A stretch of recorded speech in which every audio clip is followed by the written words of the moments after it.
ദൈനംദിന പ്രവർത്തനങ്ങൾക്ക് ആവശ്യമായ പോഷകങ്ങളും മറ്റും ലഭിക്കുന്നു. എന്നാൽ ഇന്ന് ആഹാര രീതിയിൽ നല്ല മാറ്റം വന്നു കഴിഞ്ഞു. അവ നമ്മുടെ ആരോഗ്യത്തെ പ്രതികൂലമായി ബാധിക്കാൻ തുടങ്ങിയിരിക്കുന്നു. വ്യത്യസ്ത രുചികൾ തേടിപ്പോകുന്ന സമൂഹത്തിന്റെ മറുവശത്ത് രോഗികളായ ഒരു കൂട്ടം ആൾക്കാരെ സൃഷ്ടിക്കുന്ന തരത്തിലേക്ക് മാറിക്കൊണ്ടിരിക്കുകയാണ്. പ്രശ്നം അനാരോഗ്യകരമായ ഭക്ഷണ രീതികളും ജീവിത ശൈലി രോഗങ്ങളും.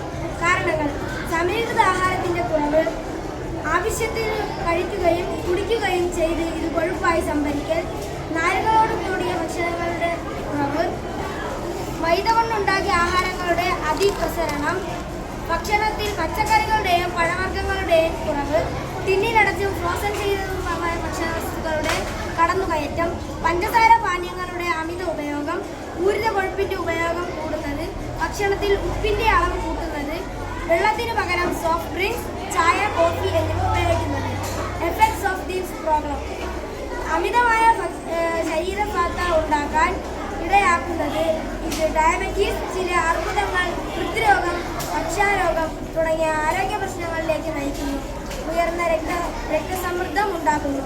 ഇത് ഹൃദ്രോഗം, സ്ട്രോക്ക് എന്നിവയിലേക്ക് നയിക്കുന്നു. സൊല്യൂഷൻ: ഭക്ഷണത്തിൽ സമീകൃത ആഹാരം ഉൾപ്പെടുത്തുക. നാരുകളോടടങ്ങിയ ആഹാരം ഉൾപ്പെടുത്തണം. മൈദ, പൂരിത, കൊഴുപ്പ് അടങ്ങിയ ആഹാരം സാധനങ്ങൾ പൂർണ്ണമായി ഒഴിവാക്കുക. പച്ചക്കറികളും പഴവർഗ്ഗങ്ങളും ഭക്ഷണത്തിൽ ഉൾപ്പെടുത്തുക. പഞ്ചസാരയുടെ അമിത ഉപയോഗം പരിമിതപ്പെടുത്തുക.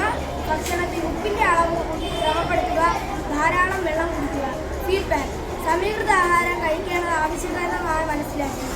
അമിത ആഹാരം ഒഴിവാക്കിയ വിശപ്പിനനുസരിച്ച് ആഹാരം കഴിക്കാനുള്ള ശീലം വളർത്തി എടുക്കാൻ സാധിക്കുന്നു. ഉപ്പിലിട്ടും പഞ്ചസാര അലിയിച്ചും സൂക്ഷിക്കുക.